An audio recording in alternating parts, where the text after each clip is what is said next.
Hey everyone, welcome to the review for Sekiro, Shadows Die Twice. I'm Lawrence. I played as much of the game as I possibly could, and I'm a little short on sleep because of it, but I did it for you, the gamers. I'm joined by Bruce and Adam. How would you describe your relationship with From Software and the Souls series? I mean, in the office, Bruce and I are basically known as the Souls veterans. We're the experts. Yeah, we've played at least 2% of each game in drunk gameplays. Wasted, yeah. Some of us even went home afterwards and played them later and then got mad and quit those games. And then said, but no, Sekiro will be different, I promise. And I kind of feel that way. I've only played a couple hours of it, Lawrence, to be perfectly clear. I want to make sure that I'm not an expert in this, but I believe that you are. I would say so, Bruce. Yes, thank you. Yeah, so I finished all the Soulsborns except Dark Souls 2. Just kind of fell off that one. I also just been playing From Software games for a very long time. So for this game, I want to disclose So I got this game 3 days ago. Wanted to get this review out there before people stopped caring about our delicious opinions. So I'm about 20 hours in, but I'm pretty sure I'm at the point where I get I have a firm grasp of the scope of the game, and I like it a lot. I like it a whole lot. I was originally concerned that maybe it would lack it would be more of a simple action focus and maybe lack some of the strategic and RPG depth of the Soul series. I think that's all there. It's just kind of in a different form, so it's really fascinating. Yeah. But I guess we'll kick it off. We'll start about some of the basic gameplay mechanics. So in Souls, you have health, the enemy has health, and you just have to get their health down to 0 before you die. And how you do that is kind of more interesting based on your character build and your strategy and all that stuff, the items you have. Sekiro is a little more nuanced, I guess. So you have stamina and posture. And the goal for pretty much every enemy is to reduce either their stamina or their posture to 0, which opens them up to a death blow. And that's how you kill them. But stamina and posture function differently. Posture, you attack by parrying attacks at the right time, or doing counters, which is another mechanic. And then stamina is like health. You just hit them. So it's kind of an interesting dichotomy of when you face an enemy, sometimes they'll have so much posture that it's not worth attacking them through posture. Sometimes they have so much stamina that you need to break their posture to kill them. And it's kind of interesting seeing how you have to approach an enemy, feel them out without taking hits, because my god, you die quickly in this game. And then develop a strategy as you're sort of facing down an opponent. It's pretty cool that they sort of made samurai fights and shinobi fighting really tense sword fights into cool. a game mechanic. Yeah. But the thing what I think I like more about this game than I do the other From Software games, the recent ones, is how the stamina actually works. You can dash all day, and similar but different, because in Dark Souls, if you rolled around a bunch or you sprinted too much or anything like that, your stamina would run low, and then you just get your ass kicked, more or less. This one, the game overall just feels faster and more fluid in those ways that it appeals to me, a casual scumlord. But yeah, you're right. If you take one hit, you lose half your health. Yeah, or a good a third of it. One enemy probably won't kill you, but if there's 2 or 3, oh my god, you die so fast. It's funny because people are like, oh, this is might be easier than Dark Souls. And I actually disagree. I think it's harder, only because you have to time all your deflections and all of your parries and all that other stuff, or else you'll die. Mm-hmm. And you have to time it right for every single enemy. Every one. On that note, though, I think it's actually easier than Dark Souls from my side, only because the character you play as moves faster. He does move faster than the Dark Souls games. And so when you parry, it feels instantaneous. But that is the core of the game, you're right. You have to do that. You have to. And it is still 300 times later, whatever, still very satisfying every time you pull it off. They have that traversal mechanic, so which you can kind of use to be a little baby. Because yeah, you're right. You're talking about the grappling hook. Yeah. About how that can be your oh fuck button, kind of like Batman sometimes. If you got surrounded, you could just grapple up and escape. There is that to a degree, but they start putting ranged enemies that will dog you down. They'll put enemies that will chase you across rooftops and stuff. Yeah. Even encounters themselves, you can choose how you approach them, almost kind of like Hitman vibes. Of you can try to be as stealthy as possible and get that one-hit death blow on as many enemies to sort of thin out the herd, and then maybe once you decide to go in loud and just make it a full-on sword fight, now you've gone from 8 enemies down to 4 or 3, and that becomes much more manageable. Whereas some people, using all of the items and all the stealth mechanics, will be able to stealth kill everyone. Yes. I'm really looking forward to seeing people who are good at this game play it. We were talking about this too. A lot of the boss fights do a really good job of making you play in fundamentally different ways. There are some very Dark Souls-y boss fights where it's all dodging and stabbing somebody in the back. There are other more samurai boss fights where it's all about parrying at the right time and sort of surviving these strings of blows that come in varied timing. So it's more about memorizing and seeing animation tells that tell you what's about to happen. And then there are other ones that are just off the map. I did this fight last night. There was this like bowl that was on fire, and it never stopped running. It was always just sprinting in circles and running me down. And at first I was like, I just don't have the tools to fight this. This is so different than anything else of just like two dudes with swords staring at each other for 5 minutes. And as I experimented, it became a fight where I was running the entire time too. It's interesting in a game that theoretically doesn't have the RPG and character customization layer that the Souls series had, to still have such broad gameplay experiences and enemy design. There is sort of an RPG progression layer to this game, but all of that is through items you find in the world. Some are on bosses that you fight, so when you beat them, you get to progress. Some are just tucked away in corners of the levels and stuff like that. So what do you, when you kill enemies, you do your vacuum ability and you get all the coins. What do you end up spending those on? You will eventually find merchants that let you buy a host of other items that all tie into a bunch of the mechanics in the game. So you can upgrade your arm, basically. Yeah, there's that too. Yeah, there are crafting materials that help you upgrade your arm. You'll find that stuff. Yeah, because money is mostly useless for the first like 10 hours. It's really interesting. Oh, is it really? Kind of, yeah. You can buy the tokens that let you throw ninja stars, and that's basically it for a long time. But then you'll find merchants just in the world that will sell you pretty important stuff, and you need a good amount of money for that. Yeah. But that ties into the death mechanics. Since this is a hard game, you'll be dying a lot. It's called Shadows Die Twice because you can literally die twice in the game. If you die once, you get to resurrect on the spot. And then if you die again, you're dead for good, sort of. If you die a lot, that gives you something called Dragon Rot, which will make various NPCs around the world get sick, which is kind of a weird mechanic. There are ways to clear that too that you can use for items and stuff like that, but does that have an effect overall on the game? Like, will they not sell you things? Will they not upgrade you? Or I can't tell. Yeah, I don't know yet. It felt like it was just punishment. It's just a shame mechanic. Yeah, it is. The actual punishment is that when you die, your money gets halved and your progression towards the next skill point gets halved. So there are multiple ways your character can like progress in an RPG way, but each of them have a different mechanic unto themselves. So it's wild, man. The more I play this game, the more I appreciate how it does have the RPG depth of a Souls game. It's just completely in a different way. Mm-hmm. But let's move on to the level design. In Souls games, and especially in Sekiro, the levels are kind of a character into themselves. The places you visit have stories that are baked into them. To me, it felt like Sekiro was just a little bit more directed. So this isn't like Assassin's Creed Odyssey or something like that, where you are plopped in a village and you can go in any direction. It's more like you're in a level that has a path forward, and then that path can splinter off. But that path is also extremely wide. It's somewhere in the middle, right? It's not exactly Dark Souls where you're kind of a character with no past or anything like that, and you're slowly getting the lore. You actually do play as a character, mm-hmm. and you have a story. Yeah. But it seems to be very hands-off, where you experience the world in kind of cool ways, where you can like go back in time in a flashback. In like very early in the game, there's a part where you go back in time 3 years, and even your character is kind of confused. Those sorts of things actually really intrigue me.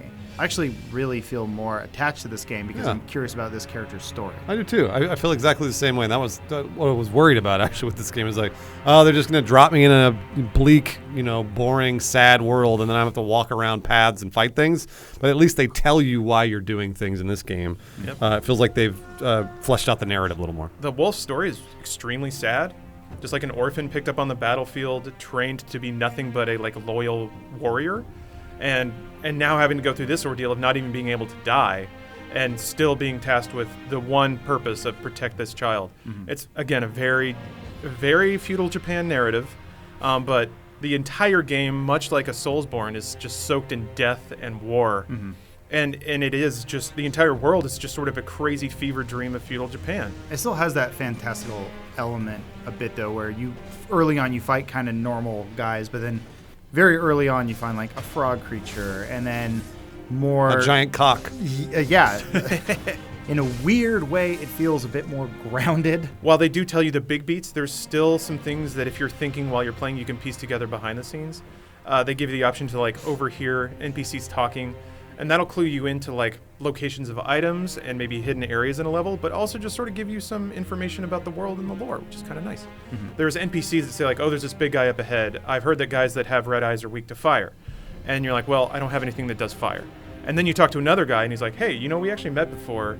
You want to buy some information? If you say yes, he's like, there's actually a thing that shoots fire in this place. And you're like, well, I don't know how to get there. And then you use this bell, you go back to the past, and you're there. Yep. So then you're like, oh, wait, shit, this is where I'm supposed to go to get that thing they told me that I needed. And it's pretty cool that they tell you this stuff out of order, and that if you're kind of paying attention, you can sort of piece that stuff together.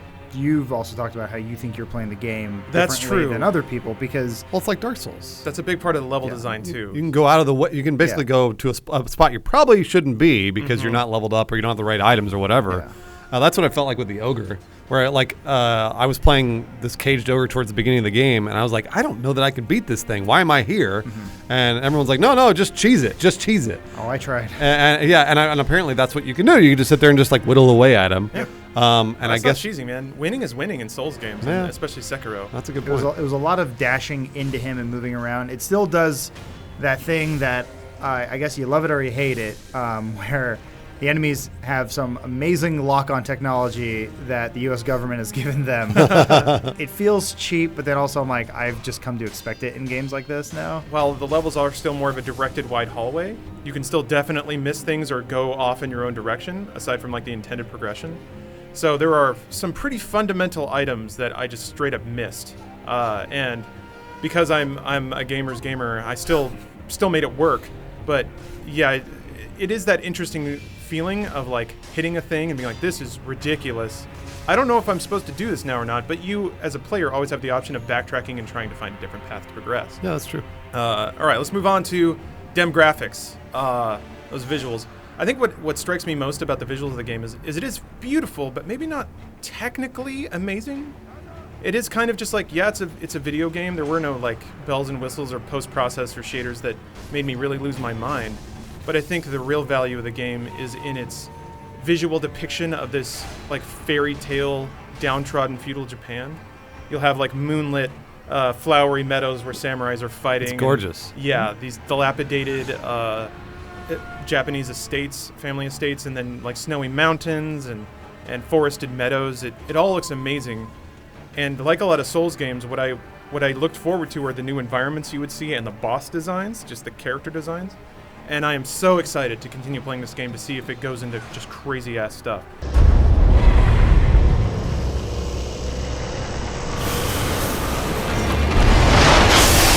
I can confidently say that I like the way this looks a lot more than Dark Souls or Bloodborne. I always just felt those games were really dark and bleak and gray. Those are the complaints for those sorts of post-apocalyptic games. And this game doesn't feel that way at all. It's very, very bright. It looks real, but also surreal, which is a really cool artistic combination that I really dug. This isn't something you showcase, at a GDC and say look what our engine can do. But I think they nailed the art style, and aesthetically, the game is just so gorgeous. The enemies' animations look fantastic. The death animations look so good. Everything feels so satisfying. It does, yeah. And it all just feels cohesive. And to what you said about the assassinations and stuff being really satisfying, I think the sound design plays a lot into that. So cool. Just give a really good percussion to all the combat, and to have that really tense sword on sword sound effects ringing out where you know that each hit could kill you or the other guy, and then to finish it in this big drum hit of an assassination is just a really cathartic feeling. It is. And then the music is amazing as well. It's kind of what you might expect. It's some flutes and tense Japanese what is it? Strings, maybe. Yeah, it fits perfectly. I mean, it really honestly fits perfectly for when you're playing. And they do, like you said, Lawrence. I don't think I even really realized it when I was playing, but the build up, the crescendos that they have for when you're doing death blows on just normal enemies are just really cool. I made the mistake of playing with noise canceling headphones. I had to turn the music down a little bit. It's just too intense. It was way too intense. My heart started pounding real freaking hard, which I guess is mission accomplished. The game is doing what it's set out to do. Yeah. All right, and then we'll finally talk about the controls a little bit. Adam, you mentioned that the game is a lot more responsive and faster, which I totally agree with. I really have no complaints about the controls. They find it is that Souls sensibility of there are buttons that do attacks and then buttons that shuffle what those attacks will be. So you can change what's in your prosthetic arm between shuriken or an axe or a flamethrower, and each of those are specifically tailored to certain kinds of enemies. The camera angle's great. It lets you see everything you need to see. But sometimes, if you're just dodging around and running around and dodging attacks, a tree will just fly in the way, and it will go semi-transparent. but semi-transparent. Yeah, it doesn't help. You go into sort of drunk vision. Yeah. And The answer is get good, as usual. There are also some issues of like, I'd be circle strafing around an enemy and just get caught on a very small rock. And that'd be it. Bonk, dead. Just because I stopped moving for a fraction of a second. And those can be frustrating, but again, you're playing this game because you accept all that stuff. So I don't really fault the controls for that. The game is meant for you to die a lot, so each individual death is like, well, that was probably going to happen anyway. So, you know, you can just chalk that one up to a whoopsie and then take your losses. It's interesting you guys say get good because you're right. That's always the excuse for every one of these games that everybody always says, which is get good. But then a person like me who's like, I'm interested in this game. I'm really, curious. And then I play it for a couple hours and I'm like, nope, that's good. We're good. I'm out. Yeah. And it was exactly the same scenario that I had with Autumn too. Autumn was playing and she was just like, nah, we're good. I'm done with that. Maybe I just chalked it up to the fact that I'm just like not built for these sorts of games personally, and maybe other people are. But I wish that there was just a little more a little more give and take, because even pressing the right button and having it not register or something like that, or not going at the right time, that bugs me. I don't know, more so in this game than other From Software games, I feel like I'm the problem. When I'm not progressing, I'm like, I fucked up. I should have done better there. And it's probably going to be the only recent From Software game that I'm going to actually beat. Nice. Like, I think I'm going to keep playing it because it totally same but different comparison. But like Hollow Knight, the game is tough but fair. It's funny to bring up Hollow Knight because I had similar vibes, specifically in regards to going to the wrong place and not knowing it, and then spending a lot of time wandering around and just getting your ass kicked. And yeah, the game never tells you, hey, you shouldn't be here. The most it does is NPCs say, you should probably have this item by now. But if you don't, whoops, I guess you get to go poke around the levels again. The good news is that when I do go back and like really poke around levels, I usually find new stuff. So they do a pretty good job of secreting away things and rewarding exploration. And I got the big snack last night. That was exciting. I don't know what that is either. There's a big snake. He's mad. He's Oh. an angry boy.